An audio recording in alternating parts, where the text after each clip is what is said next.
Today's reading is a reading from the book of Esther. Queen Esther, seized with mortal anguish, had recourse to the Lord.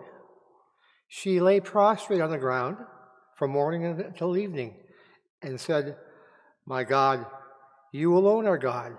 Blessed are you. Help me, who am alone and have no help but you, for I am taking my life in my hand. As a child, I used to hear from the books of my ancestors that you, O Lord, always free those who are pleasing to you. Now help me, who am alone and have no one but you, O Lord my God. And now come to help me, an orphan. Put in my mouth persuasive words in the presence of the lion, and persuade the beast to hate our enemies, so that they may all perish. Save us from the hand of our enemies. Turn our mourning into gladness, and our sorrows into wholeness." The Word of God. Today's psalm response: Lord, you answered my cry. Lord, you answered my cry. I'll give thanks to you, O Lord, with all my heart, for you have heard the words of my mouth. In the presence of the angels, I'll sing your praise. I'll worship your holy temple and give thanks to your name. Lord, you answered my cry. Because of your kindness and your truth, for you have made your name and your promise great above all things. When I called, you answered me. You built up strength within me. Lord, you answered my cry. Your right hand saves me. You will do everything you promised me. Your kindness, O Lord, endures forever. Forsake not the work of your hands. Lord, you answered my cry. Okay. This font can never be big enough. Jesus said to his disciples, "Ask, and it will be given to you. Seek, and you will find. Knock, and the door will be open to you. For everyone who asks receives, and the one who seeks finds. And to the one who knocks, the door will be opened." Which one of you would hand your daughter a stone when she asks for a loaf of bread? Or your son a snake when he asks for a fish? If you then, with all your faults, know how to give good gifts to your children, how much more will your God give good things to those who ask? Do to others whatever you would have them do to you. This is the law and the prophets. The gospel of the Lord. Praise to you, Lord Jesus Christ. I have given a lot of talks in my life, probably hundreds, maybe more. And I really like how nervous I get before them, because it's really an indication of how much speaking to people matters, right? Because we don't bother getting nervous about things that don't matter to us, right? I don't generally feel nervous when I'm checking out groceries, or taking my dog for a walk or whatever. But when I'm about to have the opportunity and the privilege of speaking to a group of people like this community, it matters to me so much. So I'm so thankful. We are, as you undoubtedly know, standing on the unceded territory of the Haudenosaunee people. We are in the land of the Seneca Nation, one of the 6 nations of that 1,000-year-old, amazing, still present, still living democracy. And as someone who's been interested in peace and social justice, racial justice for a long time, it's been a privilege to me to study and learn alongside and be an activist at times. One of the things that I've learned from them is that every species has a job to do in order for creation to stay in balance. And we human beings have the best job, in my opinion, because our job is to be thankful. And if you think about the role of thankfulness in creation, that when we're thankful, we are often less needing things that are unimportant to us. So I want to invite you to become like a really good member of your species and join me in becoming a nut about gratitude. Actually, I had my job previous to the one that I had here in Rochester at the Gandhi Institute was in Oakland, California, and I made up a job title for myself. It was Director Celebrator, because I knew that if we were going to be focusing on the long haul of transforming the world for nonviolence, we were going to need to celebrate along the way. So here we are celebrating together today. It's easy for me to come from gratitude, especially today. I'm grateful to Reverend Seeley for saying, hey, why don't you come and give a talk for Lent? For the very powerful effects that this community has had on my family for generations. For Father Jim for marrying my sweetie and me 32 years ago. And especially today, also I'm grateful to be speaking to you today on the birthday of our youngest daughter, Audrey. And on what also is essentially the 30th anniversary of my introduction to nonviolence today. And I'm going to tell you that story. 30 years ago, I changed jobs. I had been working as an account executive, making more money then than I have ever made since. And I was oriented that way because I grew up in a family with alcoholism and some violence. My dad died when I was 14, and my mom really struggled. And I was, as the oldest of 4 kids, I saw the struggle. And so my laser focus for years was on money making. And then I got the great gift of starting to hang around this place when I was about 25, 26 years old, and began to recognize with increasing clarity that money wasn't going to do it.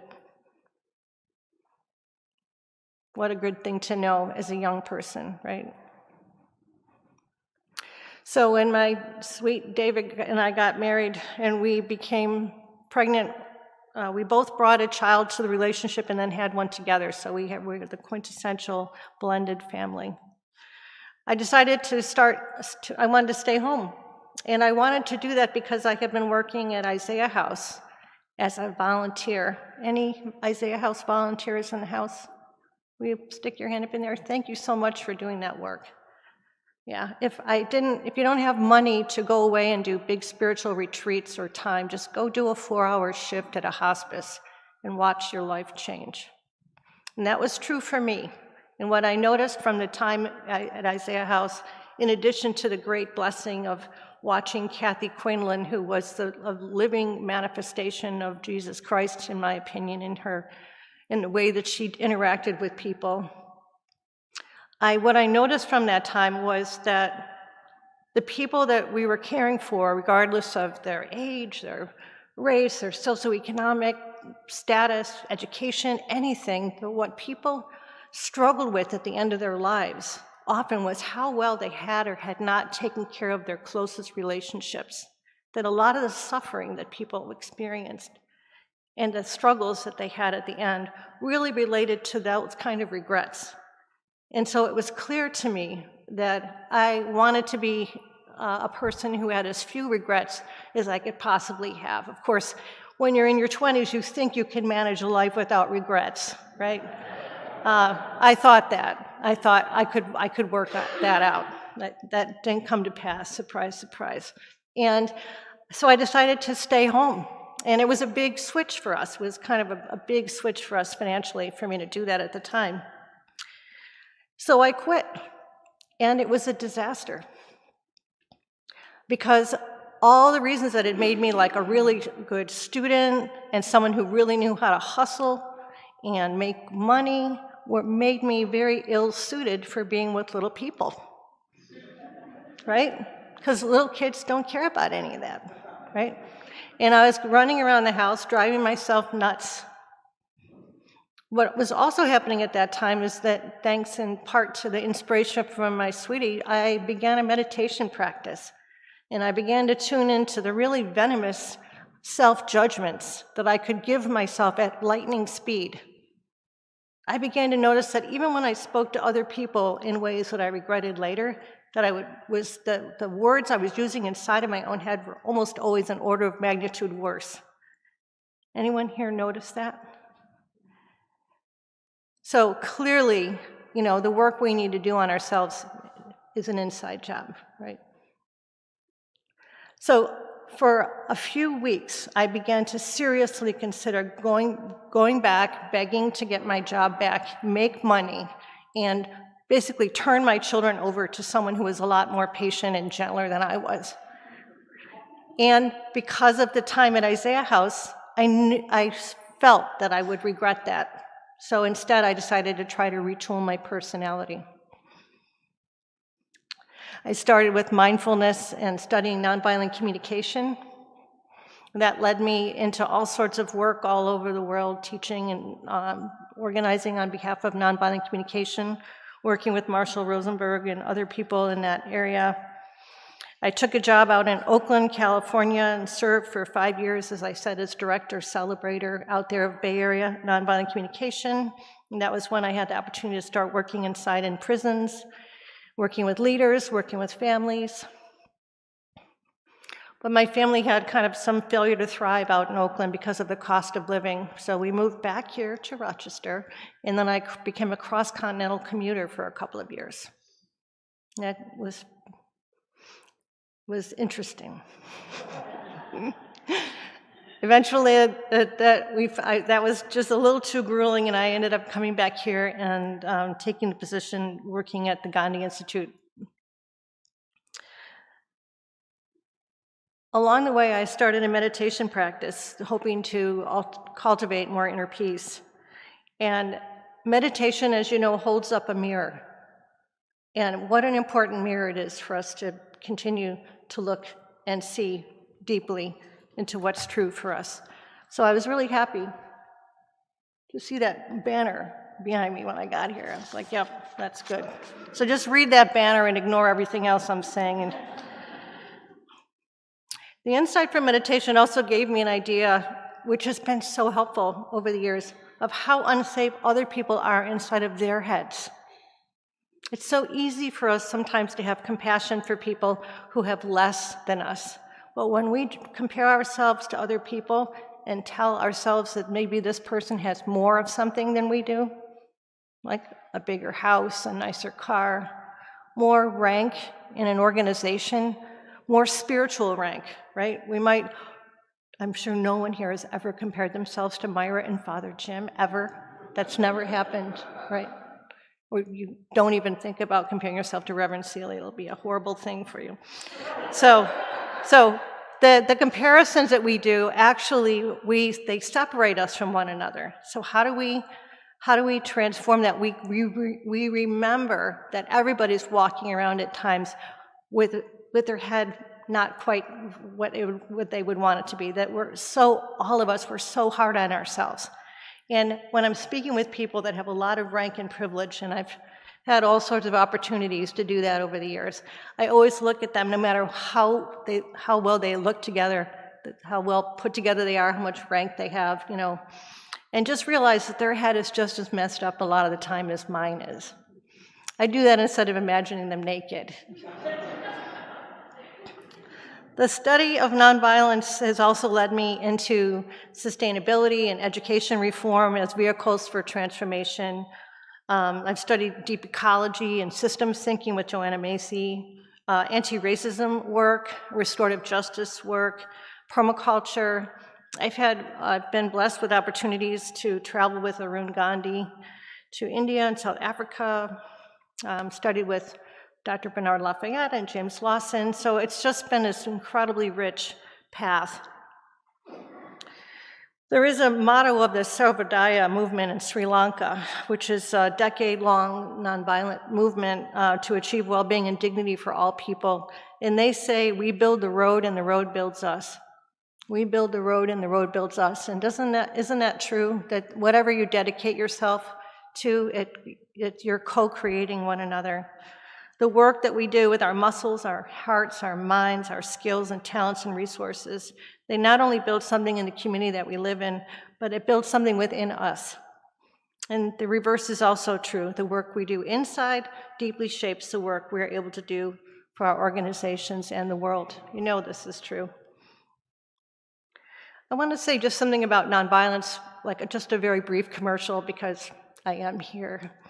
A lot of people actually express reservations about nonviolence, or at least skepticism. It seems like this kind of thing that's just too hard to do. And I have to say, I love how often I hear the word nonviolence when I hang around Spiritus, and I'm disheartened, especially when I see like the celebrations for Dr. King, how infrequently nonviolence is mentioned in terms of his legacy.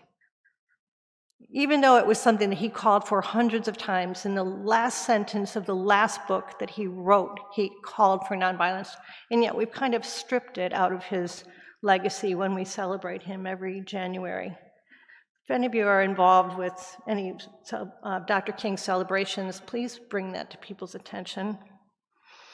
So when people object to nonviolence, I ask them to think it through with a systems lens. Are they objecting to nonviolence as an internal approach, or interpersonally, or on an institutional or state level?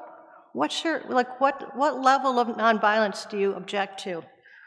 The majority of concerns that I hear center on interpersonal relationship or interpersonal violence and the need for self-defense. And that's a very legitimate thing, especially if you walk in the world with a brown or black identity, where the people that are supposed to protect you are often the ones who are most likely to be doing harm. That's completely legitimate. When I've broken it down with people, we agree that almost all people want to have a more peaceful inner life. We want to have fewer harsh self-judgments. Yeah. Almost all of us would prefer to have warm or cordial relationships with our colleagues, our friends, families, neighbors. And similarly, most of us would strongly prefer resolving global disputes with strategies like trade and diplomacy, rather than the tragic wastefulness of war. We are wasting so much. So as people articulate these shared values, I find that the objections to nonviolence as a whole will shrink. And what remains is a conversation about that legitimate need for self-defense.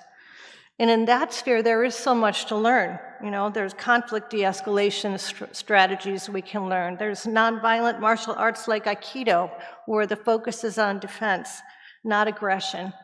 And I've told people, look, if gun ownership still feels like a necessary strategy for you after that examination is complete, so be it. I want people to feel safe in this world. In my opinion, nonviolence can be practiced by people who own guns if they are not caught up in the either-or thinking on the topic of violence and nonviolence. Hey, you didn't expect to hear that from me today, did you? Clear, non-reactive thinking about violence is critical for people who are interested in nonviolence. Like the Quaker activist and nonviolence advocate George Lakey, I believe that nonviolence is not a method to prevent conflict, it's a method to conduct conflict. We need to learn how to have better fights with one another. We completely do. We have to learn how to do that. And that's one of the reasons why I do the conflict work that I still do, because I love teaching people to have good fights. Conflict offers transformative, necessary energy for change. Conflict offers transformative, necessary energy for change, so let's learn how to have conflicts with one another. Nonviolence offers methods of harnessing that energy, and it's available to all people.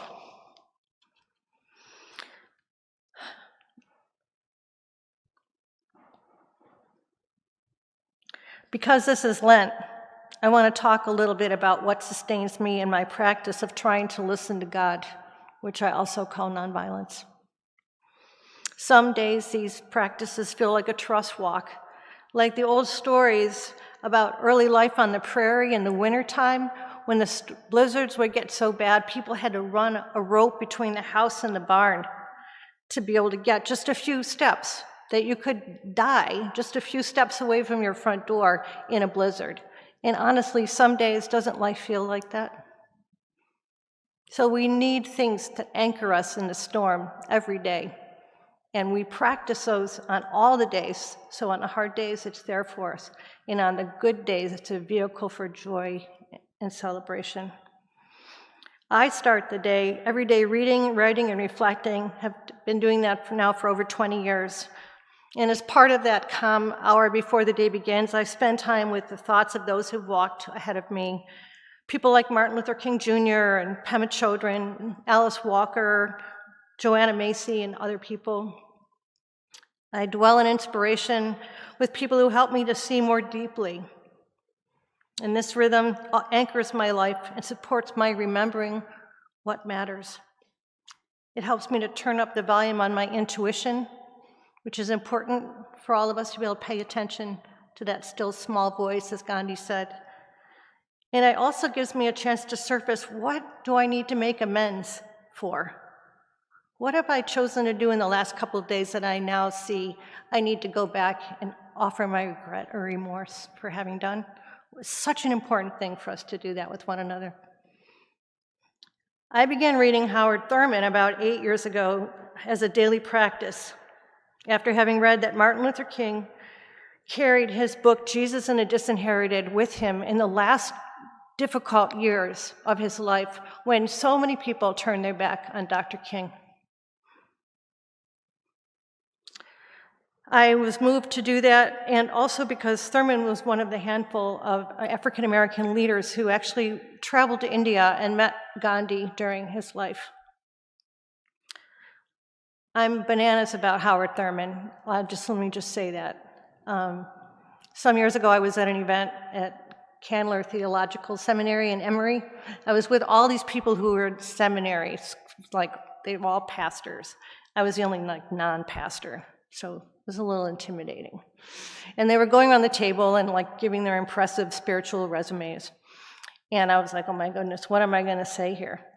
And they looked at me and they were like, well, what's your story? And I said, well, I have a Catholic hard drive, Buddhist software, and I belong to the Howard Thurman Church of Forgetting and Remembering.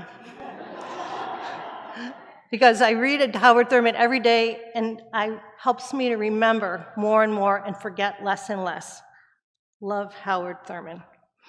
In one passage, for the last year, I've been reading Howard Thurman's book, Deep is the Hunger. I just finished it today. I almost brought it and read a lot of it to you, but I didn't want to be kicked out, so I'm not going to do that, but I wanted to. In one passage, in Deep in the Hunger, Thurman speaks of the distinction between the Christ of experience and the Jesus of history. The Christ of experience and the Jesus of history. In Jesus and the Disinherited, a book that I highly recommend you read if you haven't done so yet, I met the Jesus of history in the most powerful way I ever have. And as a result of trying to live the values associated with nonviolence, I'm coming to know the Christ of experience. I'm coming to know the Christ of experience through restorative justice work. I'm coming to know the Christ of experience through the work I do with other people, really helping us to understand what is our role and our responsibility and the accountability that we must have for facing the consequences of racism. We have to do this work. And it's not a chore, it's a joy. It's a joy to do this work. It allows us to live into being part of knowing the Christ of experience.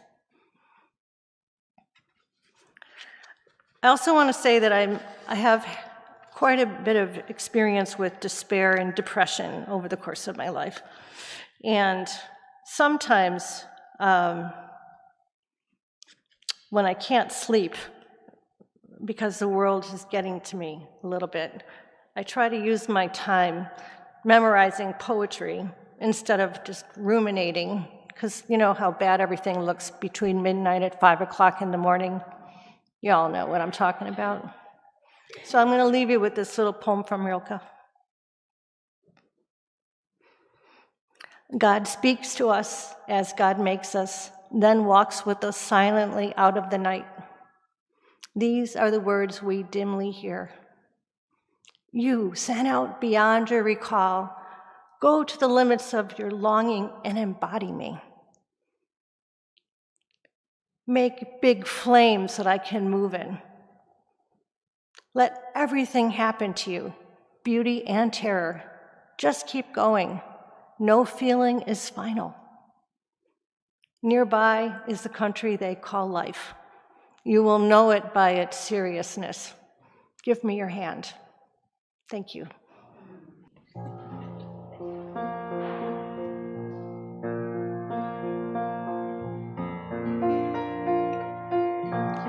When you walk through a storm, hold your head up high and don't